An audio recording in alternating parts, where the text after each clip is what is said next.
Yaru to say some controversial stuff. Of course. It's surprising after doing MBA, I realized that a lot of CEOs, they don't focus on increasing revenue and cutting losses.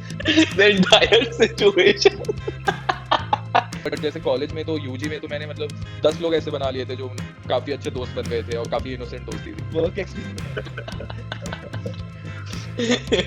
और तो कुछ ज्यादा बचा नहीं है थोड़ा Nikhil Kamat slander करना है तो I always Hey everyone, welcome back to the channel. So if you're an engineer here in India, you probably learn coding, learn system design, give a bunch of interviews, and become a software engineer like me. Or you pursue Path B, which is doing an MBA. You crack exams like CAT or XAT, and you go to the best B schools this country has to offer. Okay, so today I have two of my closest friends with me. On my left, I have Shashi, who went to LJLRI, Jamshedpur, and on my right, I have Soham, who went to FMS Delhi. Okay, so we'll try to break down the thought process behind why they wanted to pursue this path, and what was the prep like, what was the college experience, now what are you doing, how when what is the future of MBA in from their perspective. So yeah, I'll just let these guys introduce themselves. So Shashi, you wanna go ahead? Oh, so yeah, as you've rightly said, I've graduated from XLRI. Right now, I'm working at Syngene. It's a subsidiary of Biocon as a management trainee. जिसमें ऐसे like 2-3 stints होंगे and then अभी final मेरे को एक position देंगे. मेरी specialization in HR थी तो most probably HR में ही कुछ होगा. But Okay. yeah, that's about it. Yeah. So Yeah, so graduated from FMS Delhi, working with Deloitte USA as a consultant. Interned here for a BPO. So yeah, FMS doesn't have specializations to offer. You just get a degree in general management, but then you can pick which subjects you want to study, and in your second year, and that kind of gives you like a sense of specialization. Once I joined college, I kind of wanted to pursue or maybe deep dive into the world of machine learning and data science, and that is what I pursued. So थोड़ी बहुत उसमें coding जो by virtue of that सीखनी पड़ती ही है, and वो सीखी भी, and then I eventually sat for summer internships as well, and I got an internship from Optum, which was probably the turning point in this entire journey. And once in Optum, they didn't have something जिसके ऊपर मेरे को ऐसे काम करना पड़े, as in which is a live product, or something that I can something that's tangible. So I kind of realized that okay, this is not something that I want to do. I want to work on something more real life oriented and something that I can relate to during my working hours. And yeah, that's when I decided that I want to do an MBA and not pursue the software route. My reason was a little different. Once I got into DTU, I saw. So first of all, everyone was coding from day one, and due to peer pressure, I also started a little bit of it, coding blogs and everything, जो भी होता है, LNL. So I went for that, and उसके बाद मैं even coding blogs वगैरह का the entire situation was fun. I won't deny जो भी उन्होंने सिखाया and everything. But after that. So after that, everything went south too fast because the entire competition wala scene got too toxic. मतलब, I just felt that first year you हुआ है and you थोड़ा बहुत enjoyment भी होना चाहिए, just अभी college आए हो तुम. Yeah. And the thing is, a lot of them were doing competitive programming, and जो competitive programming का scene होता है, like you have a lot very tough questions out there. And वो क्वेश्चन बाय क्वेश्चन सॉल्व करो जिसमें जो जल्दी करेगा वो उसको ज्यादा मार्क्स मिलेंगे whatever. It felt very much like JEE prep, and I was like ये तो मेरे से नहीं होगा डूड. फिर मैं कहा कि अब मेरे पास कौन कौन से ऑप्शन है. मैंने रिसर्च करनी शुरू करी. I consulted my dad and he said या तो फिर तू एमबीए कर ले या तो फिर तू गवर्नमेंट एग्जाम्स वगैरह दे दे, बिकॉज मैं बिहारी भी हूँ. तो उन्होंने कहा कि Makes sense. But फिर I also realized that UPSC भी नहीं होगा. It's the same grind, and unlike JEE, it's a very long grind क्योंकि तुम्हारा एक बार में नहीं निकलता. तो मैंने सोचा कि थोड़ा CAT prep भी कर लूँ, and since the syllabus is also a little correlated, although GATE में थोड़े specialized subjects भी आते हैं engineering में, but उसमें शुरू में थोड़ा APT भी होता है, and CAT is entirely based on APT. तो मैंने कहा दोनों का एक साथ prep करते हैं, and फिर उसी के through फिर I eventually realized that MBA is a more better prospect. Also मैंने फोर्थ ईयर में अपने गेट का फॉर्म भी मिस कर दिया था, तो इट्स नॉट Okay. मैं थर्ड ईयर में गेट दिया था and my rank was also nice and everything. तो आई वाज क्वाइट होपफुल कि मे बी फोर्थ ईयर में I get into a top 100 rank and may be मेरी अच्छी वहां से जॉब लग जाएगी.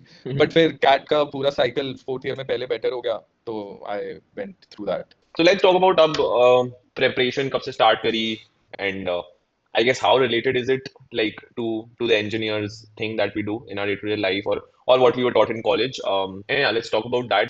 मैंने थर्ड ईयर के एंडिंग में शुरू कर दिया था once everyone came back from their ऐसा internships. फिर मैंने सोचा कि यार थोड़ा कैट as I said मैं गेट का पहले से ही कर रहा था तो as such की कोई ऑफिशियल डेट नहीं थी कि अब मैं कैट का शुरू कर रहा हूँ, but it was more or less aligned with Soham's date as well क्योंकि we were in constant communication as to MBA करना है, थोड़ा बहुत अपन को वाइब समझ आ गया था. Second day of my internship at Optum. Okay, you knew early. ये तो नहीं होगा, कैट तो करनी पड़ेगी. Around early June, probably 2022 is when I think me and Shashi both decided that is the way to go. So November 26th, I think 27th, which has an exam tha. Roughly 5 months odd maybe prepared. But luckily for us, college in the final year is not too hectic. Right. And obviously not to mention कि बाकी 3 साल भी हमने कोई बहुत पढ़ाई बहुत पढ़ाई. but final year तो काफी ही chill था, so it was easy to kind of manage time. Okay. And coming to the second part, prep wise, what do you guys follow? Because I know a lot of mocks you guys gave. In general, briefly थोड़ा topics ही बता दो क्या क्या होते हैं CAT paper में क्या क्या आता है, and what are the different papers that the exams that you guys gave. Yeah, as far as CAT goes, it's divided into 3 sections: verbal and reading comprehension, DILR, which is data interpretation and logical reasoning, and then finally you have the quantitative aptitude, and it's in this order. Unequal marks for these 3, at least during the time that I mean, me and Shashi gave the exam. I'm not sure if the pattern has been changed, but yeah, sections are broadly these 3 only, and you get 40 minutes for each section, and आप एक से समय बचा के दूसरे में नहीं जा सकते. अच्छा. So you have to spend those 40 minutes on that particular section only, and it's usually in 3 shifts throughout the course of the day. Acha, okay. Like JEE, it's not on multiple days and multiple shifts. It's just 1 day and 3 shifts. Okay. And then you get a raw score, and then based on like the cumulative difficulty ranked on the 3 shifts, uske basis pe then you get an adjusted score, and using that adjusted score you get a percentile. VARC, which is the English wala section, that is a pain in the ass. At least it was for me. So that's something that engineers need to work on more than the other 2 sections. So my CAT was I don't know if for a GEM fresher मेरे को पता था कि into a tier 1 college 99.4 के ऊपर ही चाहिए, नहीं तो फिर कहीं से कॉल नहीं आता है, and I got 97.15. So ये तो I have lost the shot, and उसके बाद जो बाकी एग्जाम्स उसी के बाद हुए थे. So मैंने इंटरव्यूज, ऑल्दो मेरे को MDI से कॉल आ गया था 97 पे, तो मैंने MDI का इंटरव्यू दिया था, मैंने NMIMS का इंटरव्यू दिया था, और मैंने XLRI का इंटरव्यू दिया था. उसमें मेरा मतलब तीनों ही हो गया था, NMIMS, MDI और ये, बट MDI में मेरा HR हो रहा था. Now NMIMS is a fairly decent college, but if you get into a tier 1 college, like let's say अगर मेरा XLRI हो रहा था, so NMIMS नहीं जाता. So at the end the choice boiled down to MDI और XLRI. But since मेरा MDI में भी HR ही हो रहा था, मेरा उसमें business management वाला कोर्स नहीं हो रहा था, and XLRI में भी HR हो रहा था, I compared the fee structure of both of them. वो भी fairly same ही था, and XLRI Jamshedpur is famous for HR की, मतलब HR इंडिया का बेस्ट वही होता है, तो मैंने कहा वही था बस, मैं फिर XLRI चला गया. GEMS टर्म को एक बार एक्सप्लेन कर दे. GEM is a general engineering male, so तुम्हारे पास कोई reservation category कुछ भी नहीं है. And GEM, but yeah, so for context, जैसे मैंने ZAT जो दिया था, उसमें मेरी 99.76 percentile आई थी, which is like, मतलब मेरा XLRI की HR में I think first या second था in terms of कि कितनी percentile आई है, and yet उन्होंने मुझे business management से reject कर दिया था because I did not have WorkX. So that's how tough the bar is. अगर तुम GEM fresher हो, या तो तुम interview, या तो फिर तुम्हारी परसेंटाइल भी होना चाहिए, और ये कंप्लीटली अंडर जो तुम्हारा स्कोर है और तुम्हारा इंटरव्यू है. काफी कॉलेजेस तो in their cut off criteria they give points, right, extra for work ex and stuff. हां, right. So almost all the colleges do. Okay. Is that competition is so much कि आपके 10th के marks के भी points हैं. I mean, they're basically judging you कि जब से आप सोचने लगे हो उसके बाद से आपने worthwhile किया है या नहीं. You can't just randomly wake up and say कि ये देखो आपने एग्जाम रखा, मैंने एग्जाम में बहुत अच्छे मार्क्स ले लिए तो आपको एडमिशन दो. So it's a little different than the exams that you give to get into an undergraduate college. या टेक्निकल वाला वर्क लिख भी नहीं सकते कि हाँ इंटर्नशिप करी थी या व्हाट या ये सब लिख सकते हो. अच्छा But लिख सकते हो the thing is that आपको resume की actual length पता नहीं होती जब तक आप MBA कॉलेज में जाते हो. हाँ.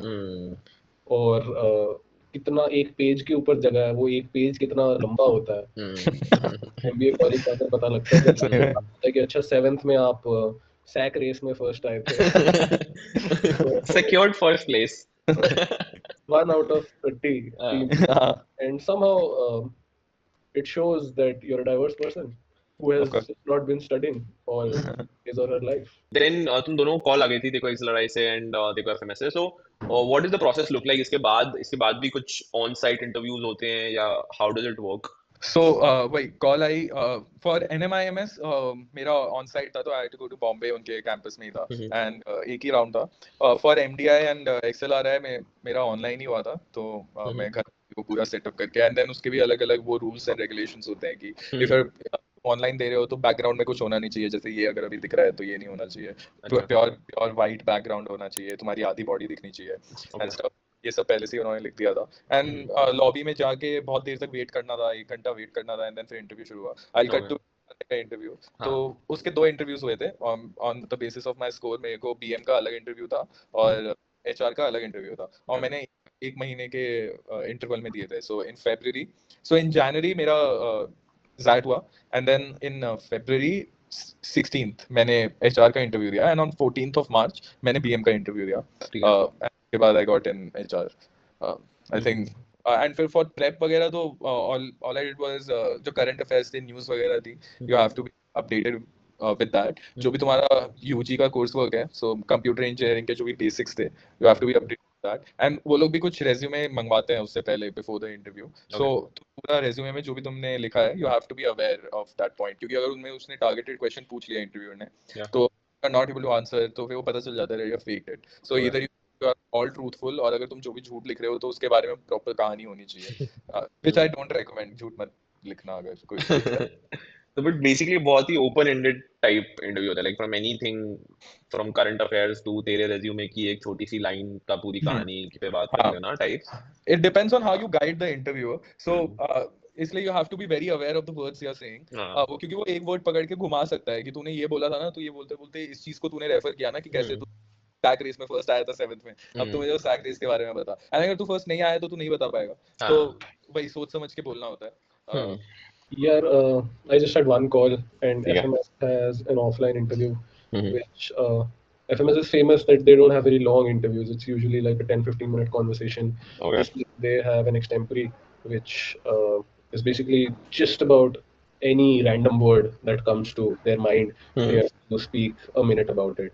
And शुरुआत में ही हो जाता है like the moment you walk into your room you sit down you do a small introduction and then they're like okay this is your topic and then वो 1 मिनट के ऊपर से like Shashi said कुछ एक के उसी के ऊपर they just start grilling you or start asking you कि अच्छा ये वो बताओ and then that also comes down to कि फिर आप extempore के अंदर how do you guide the interview. If you just start saying random things then probably gonna pick one of those random sentences and then फिर वो वहाँ से जहाँ लेकर जाएंगे उसके बारे में आपको कुछ पता नहीं होगा.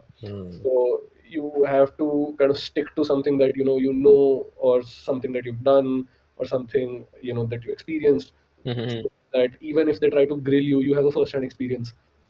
अच्छा मैं इसके बारे में तो बोल ही लूंगा like if you're passionate about cricket let's say and the topic that you get is unity and diversity. So then you somehow bring in कि okay how cricket brings the entire country together and then फिर वो बोले कि अच्छा cricket तो then you know कि अच्छा हाँ now it's in my ballpark.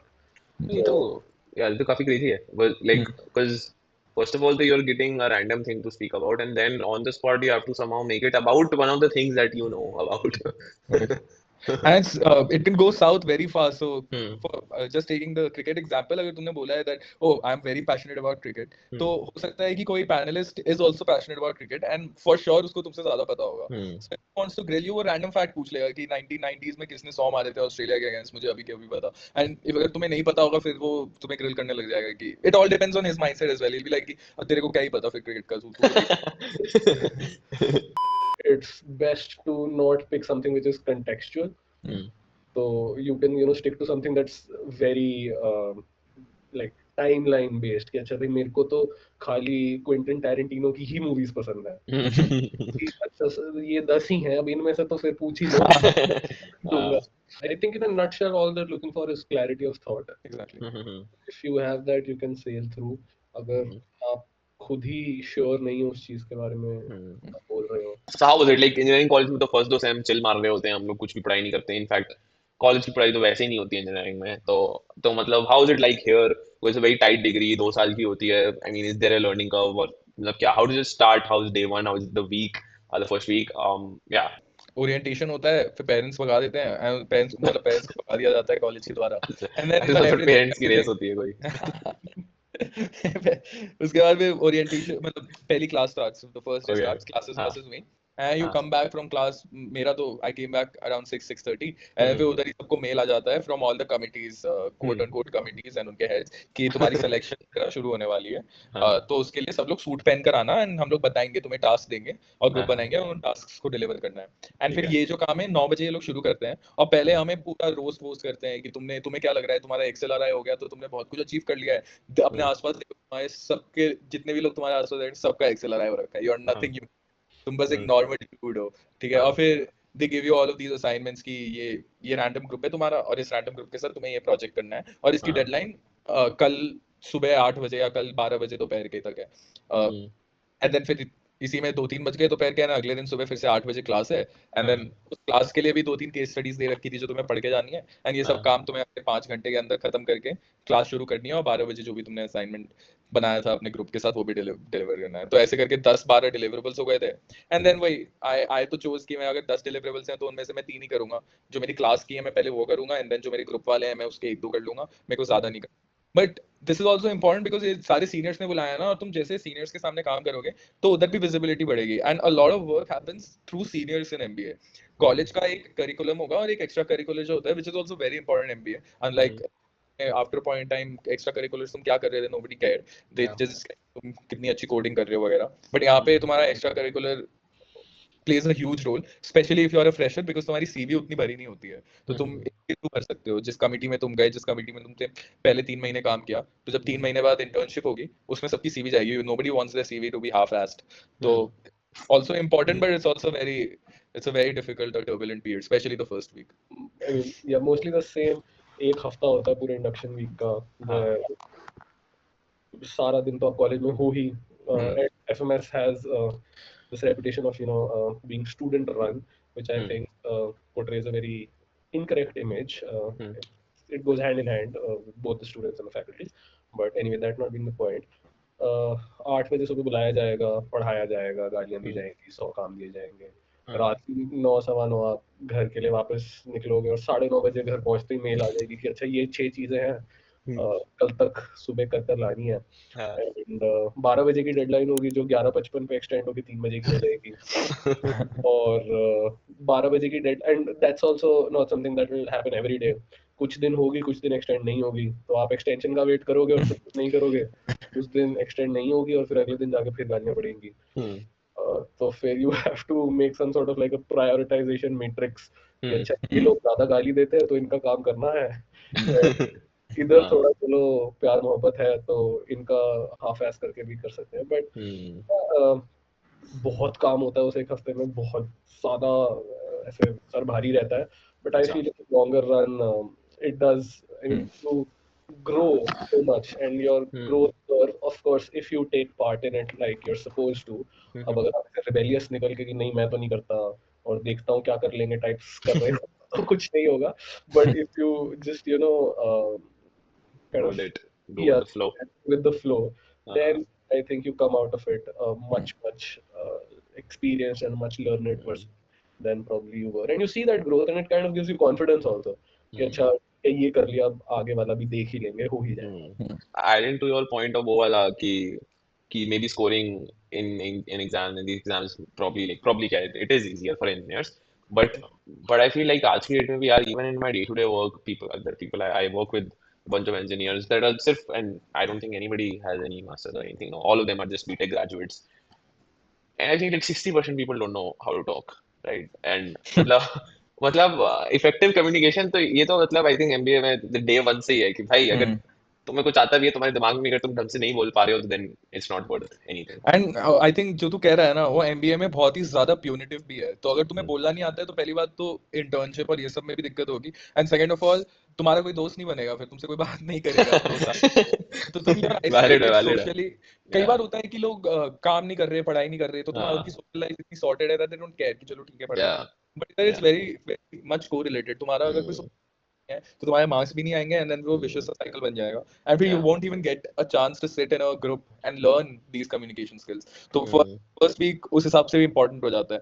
या तो जैसे सोम ने कहा कि कुछ लोग रिबेलियस होते हैं, इंडक्शन वीक में सोचते हैं कि मैं नहीं कर रहा, देखते हैं। I was one of too those cool for me. I was one of those Sorry, गाइस, too not cool for me. Yeah, yeah, हाँ. Too cool for school. Too cool for school. Yeah, yeah. मैंने कहा कि मैं नहीं कर रहा है, सीनियर्स ने ही तो काम दिया, कौन सा सीनियर मारेंगे थोड़ी करा के, तो इन्होंने असाइनमेंट दिया मैं नहीं करूंगा, बट हाँ. वहां पे if you're doing that, that may be fine unless you're not charming anyone as well। तुम ट्राई नहीं कर रहे हो लोगों से जाके मिलके बात करने का, लोगों को दोस्त बनाने का, तो फिर भी तुम्हारा दोस्त ना इसके थ्रू बनेगा जो ये इंडक्शन वीक हो रहा है, which is technically what the seniors are trying to do, क्योंकि you are in a new place, नए लोग हैं सारे, तो 400 नए बच्चे हैं, उनके साथ अगर तुम्हारा रैंडम ग्रुप बना दिया तो एटलीस्ट हफ्ते के एंड में तुम वो 4 लोगों से तो बात कर ही सकता है ना कि भाई हमने उस रात याद है एक साथ बैठ के काम किया था। तो if you're not doing that, then be cognizant of making friends outside of it। अगर तुम्हारा कुछ भी नहीं हो रहा है तो it goes south very quick. पहले टर्म में अगर तुम्हारा कोई दोस्त नहीं बना तो इवेंचुअली फिर 2 साल के एंड पे भी बहुत मुश्किल होगा कि तुम बहुत सारे दोस्तों के साथ बाहर निकल रहे हो। I heard you say कि 3 महीने में इंटर्नशिप सीजन आ जाता है, इसका क्या सीन है भाई? इंजीनियरिंग में तो 3 साल लग जाते हैं। Like how does this work? How do you even learn enough? Like you were mentioning कि 3 महीने में ऐसी क्या अपस्किलिंग हो जाएगी कि 3 महीने में इंटर्नशिप लग जाती है? या सो वो जो इनिशियल ग्रूसम वीक है या मतलब हाँ इनिशियल ग्रूसम 3 मंथ्स है, उनका पर्पस ही यही है हाँ. कि आपको 3 महीने में वो लर्निंग देनी है दैट अच्छा. Now you are certainly worth more. But I think once that week happens, उसके बाद things kind of cool down, you start spending time in your committees, you probably try and upskill yourself, and then आप seniors की placements में काफी involve हो जाते हो because यही लोग जो चिल्ला रहे थे अब वो अपनी नौकरी के लिए बैठे हैं, so it kind of you see them more as just people with authority. You start seeing them as humans.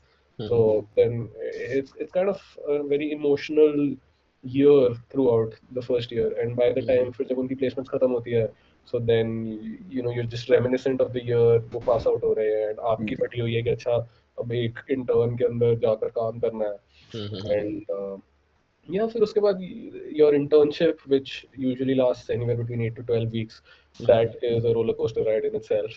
Okay.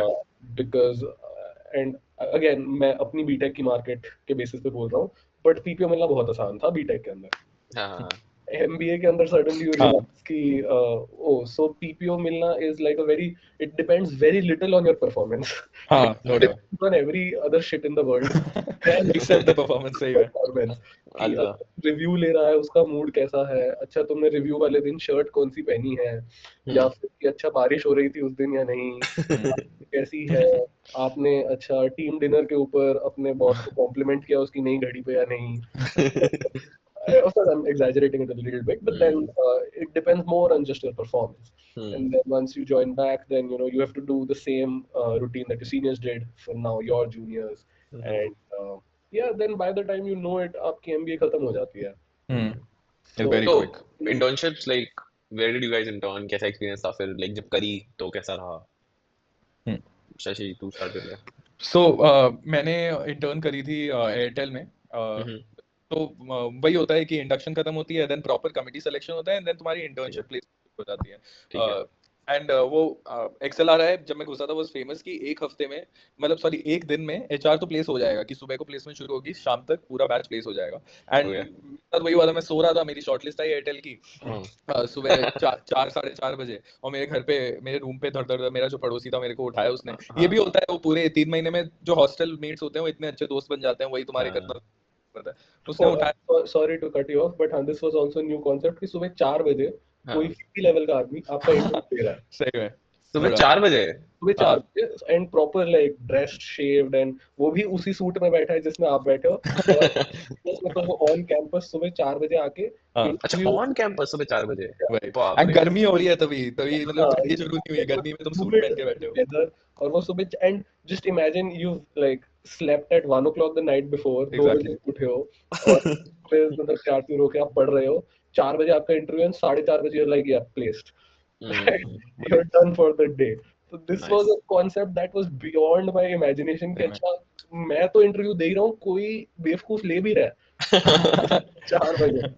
मैं अच्छा तो 4 बजे एयरटेल का भी तूने कुछ प्री एयरटेल का क्या दिया था हाँ, बिफोर द एक शॉर्टलिस्टिंग? साइकोमेट्रिक टेस्ट होता है जिसमें वो ओके। पर्सनालिटी पूछते हैं, तुम्हारा मतलब सिचुएशन देते हैं कि अगर तुम ऐसे ग्रुप में हो, इस ग्रुप में ऐसा एक बंदा है तो तुम कैसे हैंडल करोगे, और फिर उसमें ओके। ऑप्शन। उसके बाद 4 बजे शॉर्टलिस्ट आई। हाँ, हॉस्टल में हमारे क्या होता था कि सीनियर्स आके स्पीकर लगा देते थे, बहुत बड़े बड़े, इतने बड़े बड़े, हर फ्लोर पे 4 ऐसे स्पीकर लगे हैं, और हाँ सुबह 5:30 बजे वो स्पीकर बजने लग जाएंगे ताकि सब उठ जाए। हाँ फिर उसके बाद 4 बजे शॉर्टलिस्ट आई थी, मैं उठा 5:30 बजे, जब पहले तो उठा दिया था मुझे, फिर 5:30 बजे उससे वापस उठा मैं, हाँ नहा धो के मैं रेडी हुआ, फिर मेरी 9 बजे इंटरव्यू हुई, और हाँ उसमें सीआर हुई आई थी। फिर उसने मेरे से नॉर्मल 2-3 एचआर के क्वेश्चन पूछे थे, एंड देन फिर उसी के शाम तक, ऑल्दो ऑफिशियल शॉर्टलिस्ट बाद में निकलती है, बट शाम तक फिर मैंने 1-2 सीनियर्स को कॉल लगाया था, मैंने बहुत ही आई बेग्ड देम कि भाई मेरे पापा हैं, मेरे पापा बहुत डांटेंगे नहीं तो, कि कोई प्लेसमेंट ही नहीं हुई तो बता। तो उन्होंने अच्छा, मुझे बता दिया था कि, तो मेरी 2 इंटरव्यू हुई थी, एक एयरटेल में हुआ था और एक और एक कंपनी में मेरा हुआ था, मेरे को याद नहीं आ रहा है, 2 इंटरव्यू हुए थे। आप हाँ। मुझे बता दो में से किसका है सिंपल। हाँ, सिंपल जो हम लोग यूज करते हैं ना। ओके ओके ओके, हाँ हाँ हाँ, ठीक है। तो मैंने पूछा कि आप बताओ मेरा सिंपल हुआ है एयरटेल हुआ है, क्योंकि उसके बाद मेरी शॉर्टलिस्ट आना बंद हो गई थी। ओके। Companies were done. मैं कॉल किया, उसने बताया कि तुम्हें कौन सा प्रेफर होगा, तुम्हारे पापा को कौन सा प्रेफर होगा। मैंने कहा यार ऑनेस्टली एयरटेल ही प्रेफर होगा। तो कहते फिर मतलब बता देना अपने पापा को। He did not confirm it not deny it, but he is like कि सॉफ्ट। बाद में एयरटेल का वही इंटर्नशिप शुरू हुई नेक्स्ट ईयर।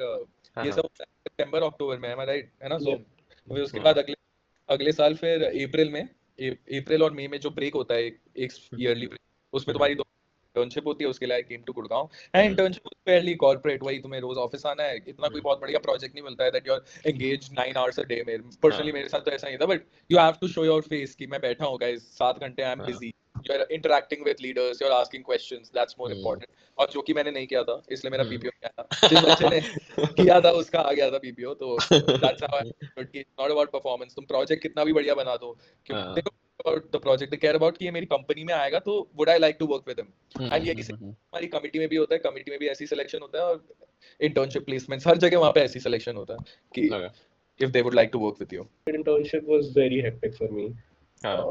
बहुत ज्यादा काम था और मतलब करते क्या है भाई consultant on day to day basis? ये मतलब जो इतने मीम्स जो होते हैं कि consultants after telling you to cut losses and increase profit, I mean क्या है is the job, what is the job? या nutshell, it's basically, I mean, what it used to be was more of that we advise you how to do better on whatever job you're doing. But now that has kind of shifted from कि अच्छा हम बताएंगे भी कि आप better कैसे कर सकते हैं, और हम आपको एक पायलट प्रोजेक्ट इम्प्लीमेंट करके भी देंगे कि अच्छा देखा हमने ये बोला था, हमने ये किया, और फिर अब देखो ये हो भी गया, तो अच्छा भी है। आगे संभाल लो. So kind of Okay. like that. But yeah, we strategize on how companies can do better. Maybe, like you said, help them increase revenue. And No, but cut it's costs. quite surprising after doing MBA. I realized कि a lot of CEOs they don't focus on increasing revenue and cutting losses, because उनको पता कुछ काफी चीजें इनके politics भी होती है। तो दे आर लाइक कि अगर मैं ये सारी चीजें डाइवेस्ट कर दूं तो अगले साल का जो मेरा बैलेंस शीट निकलेगा उसमें मैं दिखा दूंगा कि वो एकदम से रेवेन्यू जंप आ गया, बट वो रेवेन्यू जंप तो इन्होंने डाइवेस्ट करके जो पैसे आए हैं उसके थ्रू आया है। तो वो थोड़ा भी बनाते हैं अब सीईओज काफी ज्यादा। तो अगर एक कंसल्टेंट आता है ना, तो एक थर्ड पार्टी मेंबर आ जाता है, बता देता है या शेयर होल्डर्स को कि गाइस ये तुम्हारा काट रहा है, या तो इसको फायर करो, या तो फिर ये सब तुम फॉलो करो तो तुम्हारी कंपनी फिक्स होगी। Shashi, by any chance, do you have any relations with? Before we come to placements यार, वैसे like how is the college scene, party scenes, like क्या होता है, टाइम भी मिलता है कि नहीं? I mean I've heard crazy stories, but yeah, how is it like in MBA? Because I mean sure we do party in BTech, but what are the differences you see or whatever? Yeah. So there are milestones after which ओमैक्सी करके एक committee है जो party throw करती है।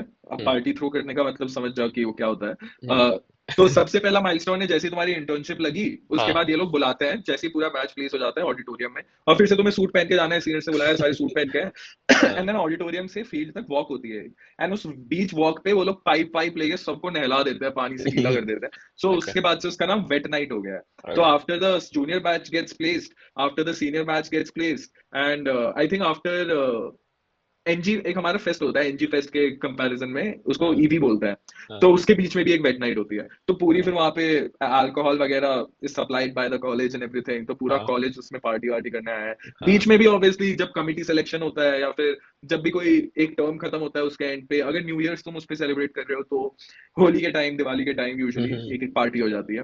Okay. तो party scene तो sorted होता है, like you get Fairlie frequent amount of parties throughout the year. हाँ। एंड वो 2 साल तुम्हें 2 महीने पेलते हैं, फिर पार्टी हो गई तो यूर रिफ्रेश्ड, यू बैक, फिर उसके बाद 2 महीने फिर से and so on and so fourth, ऐसे करके पूरा एमबीए कट जाता है। हम्म। बीच में द यूजुअल ड्रामा वगैरह होता है कि a lot of people have got in the colleges, तो सीनियर सबको बोल रहे होते हैं सारे बच्चों को, अच्छा तू कमिटेड है, तू कमिटेड है। कॉलेज में तो किसी का कमिटमेंट नहीं टिकता भाई, तेरा अच्छा। तो ब्रेकअप हो जाएगा, तो उसमें सब लोग फट रहे होते हैं। एंड फिर धीरे धीरे होता है कि जैसे ही मतलब जब सबसे डार्क पीरियड आता है ना कॉलेज का, हाँ। उस टाइम द मेजोरिटी ऑफ ये बड़े वाले ब्रेकअप्स स्टार्ट्स हैपनिंग। तो जैसे जब इंटर्नशिप चल रही होती है तो a lot of people break up, फिर जब इंटर्नशिप में लोग जाते हैं उस टाइम हाँ। पे अ लॉट ऑफ पीपल पिछले 1 साल में कॉलेज के ही लोगों को डेट करने लग गए थे, हाँ। तो इंटर्नशिप के time Course, a lot of हाँ। People break up of course. अच्छा, so हम like तेरी भी वेट नाइट हुई थी, and what are your thoughts on relationship philosophy during an MBA? Um, please So enlighten us. we don't have a hostel. So I mean, the parties that happen, they are very within like your own groups. I mean, we take pride in the fact कि हमारा hostel पूरा दिल्ली है. हाँ वैसे हम, I mean, we can hang out with who we want to. We can hang out wherever we want to. So yeah, parties like Shashi said are very very frequent in an MBA setup. And the thing is, it kind of puts you in a space where you're forced to have fun जब आपकी लगी भी पड़ी है. तो आपको पता है कि अच्छा सबमिशन है, तो यार लाइक अच्छा चलो यार 1:30 बजे रात के सबमिशन है, तो फिर 2 बजे बैठते हैं. तो आपको टाइम मैनेजमेंट भी आ जाती है क्योंकि आपको पता है कि अच्छा सुबह भी उठना है, सो यार लाइक अच्छा 2 बजे बैठ तो गए हैं, लेकिन फिर 3:30 तक रैप अप भी करना है. तो तो काफी जल्दी जल्दी खत्म हाँ, करते हैं। ये बट आइडियली होता है ऐसा, कभी मेजोरिटी ऑफ द टाइम में नहीं होती है 3:30 बजे वो wrap up. obviously, but like तुम वनडे में ही जाते हो फिर class. you at least to sit down with the purpose कि हाँ तो मतलब आज जल्दी जल्दी चलो let's get started and let's end this also, never ends on time. But yeah, it kind of just goes on to show कि भाई MBA के अंदर ऐसा नहीं है कि अच्छा अब ग्राइंड है और फिर अब पार्टी है तो पार्टी ही है, तो सारी चीजें एक साथ चलती सी रहती हैं and you kind of learn to live that way. ठीक है, तो हम तेरी तो I think PPO, you got PPO right from Deloitte. ठीक है, तो and you and that is where you are right now as well, that's where you joined. Cool, ठीक है, तो तू प्लेसमेंट सीजन में फिर बैठा ही नहीं, क्या सीन होता है, लाइक बैठने देते हैं नहीं बैठने देते? There are buckets of companies in which you can apply to ऊपर वाली bucket, but Okay. again, that's very market dependent. हाँ। I mean, if it's a good market and you know there are plenty of opportunities, so they let you sit in like a select number of they let you apply in a select number of companies. And Shashi, तेरा since PPO नहीं आया था, then you went through that process of placement again, how was that? हाँ, तो वही क्योंकि market खराब था, तो वो वाला जो रूल था कि एचआर तो एक दिन में प्लेस हो जाता है, it got completely flipped on its head. Placement शुरू हुई, एंड बट पर्सनली मेरा situation for the placement was very similar to जैसे मेरा इंटर्न हुआ था। मैं ऑल्दो मेरी सुबह सुबह वो नहीं आई थी, एंड ऑफलाइन प्लेसमेंट थी, अनलाइक इंटर्नशिप जो ऑनलाइन हुई थी। मैं हम लोगों को सुबह सुबह तैयार व्यार करवा के ऑडिटोरियम में बुला लिया था, वहाँ पे जो शॉर्टलिस्ट आ रही थी सबके फोन पे भी आती थी, एंड किसी का अगर एक्सटेंडेड शॉर्टलिस्ट में आया है तो एक बंदा जूनियर बैच का स्टेज पे आके अनाउंस कर देता था माइक पे कि तेरा इसमें भी शॉर्टलिस्ट आया तो जल्दी से चले जा। तो मैं बैठा हुआ था सुबह 6 बजे से, हम लोग वही स्पीकर पे उठा के हमें वहां पे बैठा दिया, और हम लोग बैठे हुए हैं, हम लोग रेडी हैं कि कभी आएगी शॉर्टलिस्ट। मेरे दोस्तों की आई जा रही है। 6 बज गए, 8 बज गए, 9 बज गए, आई नहीं शॉर्टलिस्ट, 10 बज गए, शॉर्टलिस्ट नहीं आई। उसके बाद मैं बैठा हूँ, फिर एक कंपनी थी सिंजीन करके जिसमें मैं भी काम कर रहा हूँ, उसकी शॉर्टलिस्ट में मेरा नाम नहीं आया था। तो मैंने कहा यार चलो इसमें भी लाइट है, और उसके बाद मेरा फ्लिपकार्ट का शॉर्टलिस्ट बचा हुआ था जिसकी इंटरव्यू बाद में होने वाली थी। तो मैंने कहा चलो ठीक है, मैं अभी फ्लिपकार्ट के इंटरव्यू के लिए रेडी हो जाता हूँ। बट उतने में एक बंदा स्टेज पर आया, उसने अनाउंस किया कि शशि आपका सिंजीन का इंटरव्यू शेड्यूल्ड है, अभी 10 मिनट में भाग के जाओ उस लर्निंग सेंटर। तो थोड़ी it was around I think 500 metres away, तो मैं दौड़ के गया उधर अपने भाई जो भी सूट वूट में अपना रेज्यूमे वगैरह लेके, और घुसते साथ मेरे को बैठा दिया वहां पे।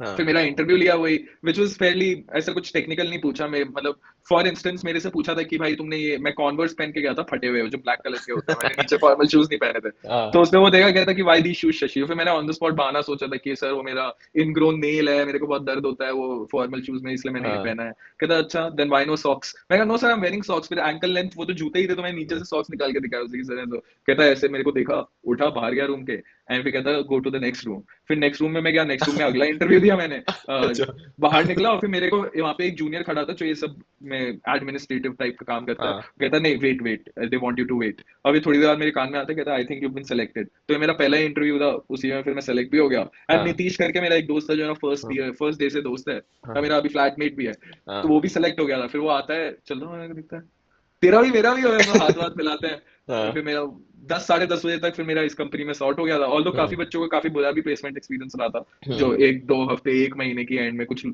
कुछ कॉलेजेस में, नॉट माय कॉलेज दो, बट कुछ हम्म कॉलेजेस में लोगों को जबरदस्ती साइन आउट भी करा दिया था without getting a placement at all, कि नहीं ओ तुम साइन आउट करो वगैरह वगैरह। तो ओ मार्केट बहुत खराब था। I was just hmm fortunate कि सुबह सुबह ही मेरा सब कुछ सॉर्ट हो गया। हम्म हाँ। I'm also just curious about salaries, like, because now you have a professional degree, you have MBA भी complete हो गई है. What are the entry level salaries like? Maybe we'll start with you. So हम like consultants के लिए what is like the band starting?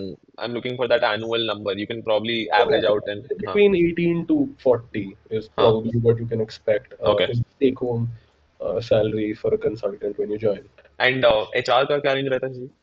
HR का range इतना बड़ा नहीं होता है, तो hmm it's usually 25 to 30, but hmm obviously there are always outliers. कुछ लोग होते हैं एचआर में जो बहुत कमाते हैं, but even that is the higher range is also 35 36, max 40 होगा। बट वो हम्म बहुत आउटलायर होते हैं, ऐसी कोई कंपनी आई गई जो हम्म 40 दे रही है।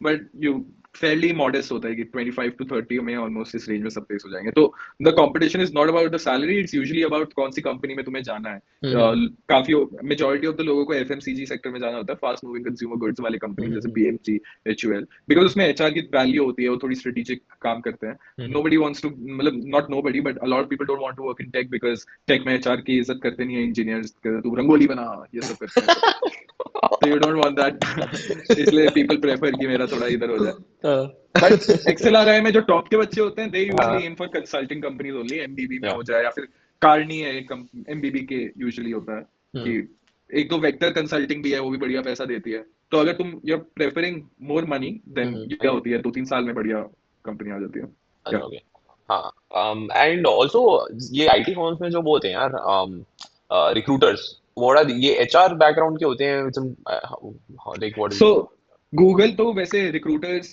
कॉन्फेरी के थ्रू कराता है ना। इज तो Korn Ferry is an HR consulting firm. A lot of there are lot of HR consulting firms as well, जैसे कॉन्फेरी हो गई, एऑन हो गया, एऑन कंसल्टिंग करके, these company specialize in HR consulting itself. तो कॉन्फेरी काफी companies के लिए इट्स अ थर्ड पार्टी जो या रिक्रूटमेंट कर रही है। तो हाँ, ये लोग एचआर बैकग्राउंड के ही होते हैं, but people from people in MBA HR specially मेरे कॉलेज में तो जितना मैंने देखा है, they don't want to work for these companies because they don't pay good.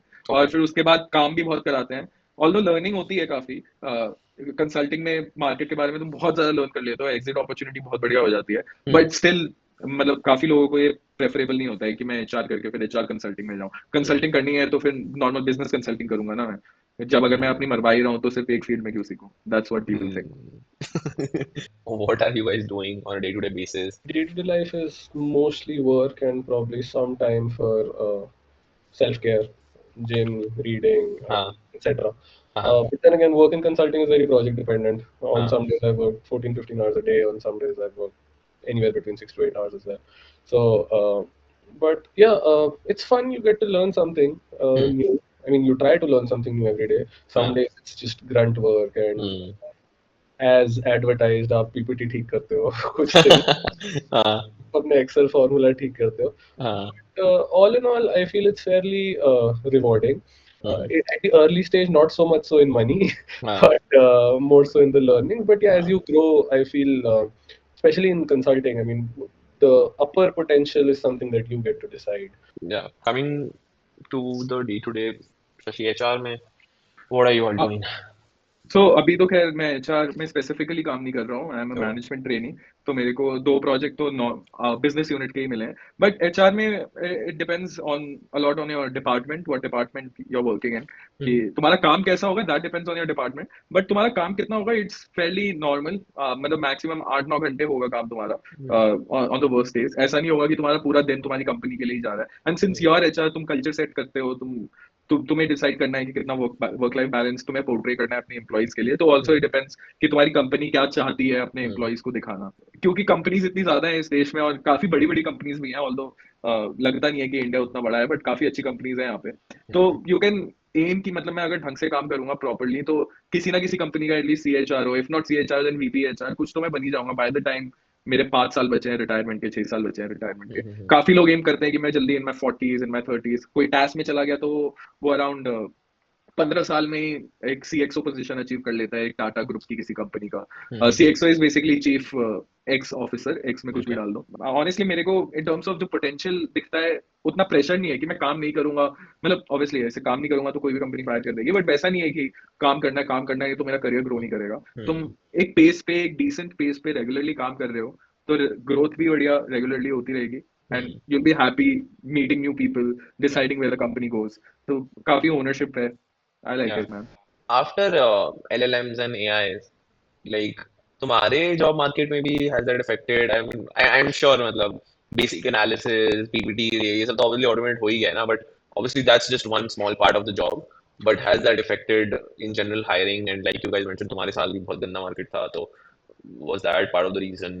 Yeah. मुझे पर्सनली मुझे नहीं लगता है कि एआई की वजह से मार्केट खराब था, मार्केट खराब था नो डाउट, एंड एआई भी आया था उसी टाइम। तो बट इस को रिलेटेड है ये, बट कोई कॉज नहीं कर रहा है ये, बिकॉज एक हाई 2020 में बहुत ज्यादा हायरिंग करी थी इन्होंने ऑलमोस्ट सारी कंपनीज में, एंड काफी ज्यादा ब्लोटेड मिडिल मैनेजमेंट था मेजोरिटी ऑफ द कंपनीज का बाय द टाइम 2025 रोल्ड है। तो उस वजह से क्या हुआ था कि 2025 में हर कंपनी वाज ट्राइंग टू ले पीपल ऑफ, और क्योंकि मार्केट भी नीचे जा रहा था, इट्स वेरी सबसे सिंपल तरीका होता है अगर कोई कंपनी को दिखाना है कि वो हमारे पास बहुत पोटेंशियल है, कि अब हमने लीन कर दिया अपनी कंपनी को, हमने अपने मिडिल मैनेजर्स को हटा दिया है, ब्यूरोक्रेसी हटा दिया। तो अगर it's very counter intuitive for a company कि मैं अपना मिडिल मैनेजर हटा रहा हूँ और फिर बी स्कूल जा रहा हूँ किसको हायर करने, मिडिल मैनेजर्स को हायर करने। तो उस वजह से मार्केट खराब हुआ था। एआई का फर्क वर्क लाइफ में ये आया है, मतलब वर्क में ये आया है कि पहले एक टास्क मिलता था तुम्हें, उस टास्क को करना है, क्योंकि उसी में उतना टाइम लग जाएगा तुम्हें रिसर्च वगैरह करने के लिए, सब कुछ एनालाइज करने के लिए। बट अब क्योंकि सबको पता है, जो तुम्हारा अपर मैनेजमेंट है उसको भी पता है कि एआई से ये काम तो हो जाएगा, तो तेरे को सिर्फ एक काम नहीं देते हैं, तेरे को 3 काम देते हैं साथ में, कि ये भी करियो, ये भी करियो, ये भी करियो, क्योंकि ये तीनों एआई से हो सकते हैं। तो वो नॉर्मलाइज उधर से हो गया है कि अब you managing multiple tasks at once. Been in and around the news also recently, like one of the top CEOs of our country mentioned that Nikhil Kamath mentioned that you have to be some kind of, and I'm quoting, that you have to be some kind of a stupid person to go do an MBA in this day and age. Okay, so that was his statement, and of course, every year people are still going to do it. Coming 5 years, people are still going to do it. What are your opinions on it? मतलब as a degree, as a career, वो. I feel the statement in itself, it kind of looks at the MBA degree from a very narrow lens. Uh, and again, to be taken with a pinch of salt. Undergraduate degree, बहुत सारे लोग, parental pressures, maybe lack of a better choice, lack of information, बहुत सारे factors होते हैं जो influence करते हैं कि आप undergraduate degree किस field में कर रहे हो. True. But when it comes to a master's and not just an MBA, it's assumed कि अच्छा अब आपने थोड़ा सोचा है, and then आप वो सोच समझ के ही वो decision ले रहे हो. Yeah. Of course, if you ask me, is MBA the right way to, is the right decision to take if you want to build your own business? Probably not. But then for everybody, reasons of doing an MBA are very different. Maybe I just want to be the CXO of a company. Maybe I don't. हाँ मेरे को खोलनी नहीं अपनी मेरे को company नहीं फिर हो सकता है कि मेरे को सिर्फ नए दोस्त बनाने हो, या फिर हो सकता है मैं अभी कॉलेज लाइफ से मेरा मन नहीं भरा तो मैं 2 साल और कॉलेज लाइफ जीना चाहता हूँ. I mean, one of my friends, so she did a PhD just because she didn't want to let go of the academia life just yet. If I come up to her and say that is this really the right way to pursue your career trajectory, she'd probably slap the life out of me. But yeah, the point being that it all comes down to what your motive is. And अगर आपका वो motive उससे fulfill हो रहा है, then by all means the degree is going to stay relevant and it makes sense to do it also. अब हो सकता है that I might have earned way much more in tech than I am earning right now, and probably my work-life balance also would have been better. But I got to meet 900 new people, and I learned something from each and every one of them, for which I'm very grateful, and something that's going to stay with me for the rest of my life. And Yeah. I cannot, of course, deny the kind of network MBA gives you. वो बाकी सब जगहों का, I mean, MBA network is unparalleled. The kind of fraternity that you have, the kind of bond that you share with your alums, and you can probably sit with the CEO of a $30 billion company and have a common ground to speak about. I feel that's my money's worth. Yeah. Not that I paid a lot of it anyway for my degree, but Uncool. Uncalled for. but yeah, so I don't think it's Yeah. worthless or it's a stupid decision Yeah. under any circumstances. But if it works for you, and if you Yeah. feel the reasons for which you picked an MBA are being fulfilled, then I think it's as good a decision as any. But then also, grass is always greener on the other side. So first of all, I think we should all take Nikhil Kamat's words with a pinch of salt, because his father was an executive at Canara Bank and his mother had her own event management company, and वो Bosch और इन सब के पता नहीं लीला palace पे चीजें करवाती थी, and he dropped out in 10th.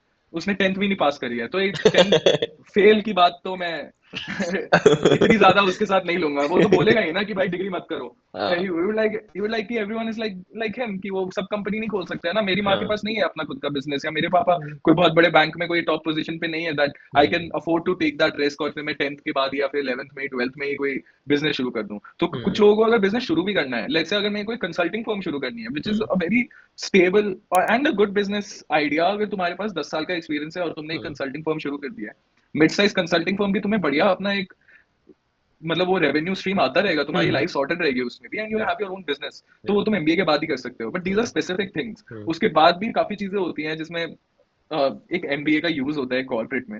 मतलब मिडिल मैनेजमेंट वाले सारे काम हो गए, जैसे एचआर कराया. अब एचआर की एमबीए होती है, उससे पहले एचआर की कोई डिग्री नहीं होती, तो एचआर कहाँ से जा रहा है किसी को. अगर I know it's a very rare thing कि ओ मेरा पैशन लाइफ में कॉर्पोरेट कंपनी किसी कॉर्पोरेट का एचआर बनना है, ये तो नहीं होता है किसी का. बट पर्सनली जब से मैं एचआर में घुसा हूँ, जब से मैंने पढ़ा है एचआर के बारे में और एचआर के कोर्स करिकुलम को, आई हैव रियलाइज्ड कि somehow I think maybe it was God send or whatever. Somehow I ended up in a place where I feel perfectly at home. मतलब यहाँ पे मेरे skills जो मैं बात करता हूँ, मैं लोगों से दोस्त बनाता हूँ, मैं लोगों को जानता हूँ कि उनकी प्रॉब्लम्स क्या है, वो कैसे अपनी लाइफ और वर्क को बैलेंस कर रहे हैं. वो सारे स्किल्स मेरे इस रोल में काफी अच्छे से फिट हो पाते हैं. एंड ऑनेस्टली उतना ज्यादा एट होम मेरे को इंजीनियरिंग के बाद जब मैं इमेजिन करता कि मैं सॉफ्टवेयर डेवलपर होऊंगा, उसमें नहीं होता था. तो मतलब एंड रही बात एमबीए करनी चाहिए, अगर तुम्हारा टॉप के 10 इंडिया के 20 स्कूल में नहीं हो रहा है, that is all the top 5 IIM black की हो गया, एक्सेल, एफएमएस और 2-3 और टिस हो गए, लेट्स से एमडीआई, ऐसे 10 कॉलेजेस में नहीं हो रहा है, तो इट मेक्स नो सेंस कि तुम मतलब IIM ट्रिची या फिर IIM रोहतक जा रहे हो एमबीए करने के लिए. फिर मत जाओ, मतलब फिर तुम जॉब कर लो.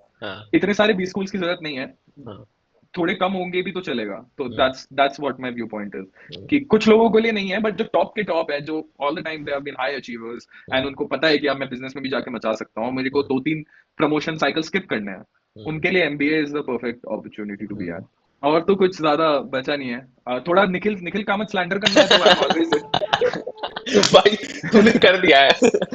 बढ़िया था वैसे, वो बहुत ही बढ़िया था भाई. तेरे को पता था कि तूने गूगल करा है अभी?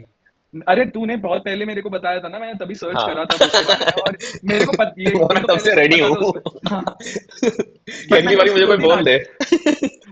उसके मैंने आर्टिकल भी पढ़े हैं हाँ. 2-3 कि उसमें लिखा रहता है कि Nikhil Kamat was a prodigy, he started a business out in 11th standard, and ये काफी लोग ऐसे ही होते हैं. इलॉन मस्क ने भी अपनी ग्रेजुएशन कंप्लीट नहीं करी है, ओयो का जो फाउंडर है उसने भी नहीं करी है, वो भी 12th पास ही है.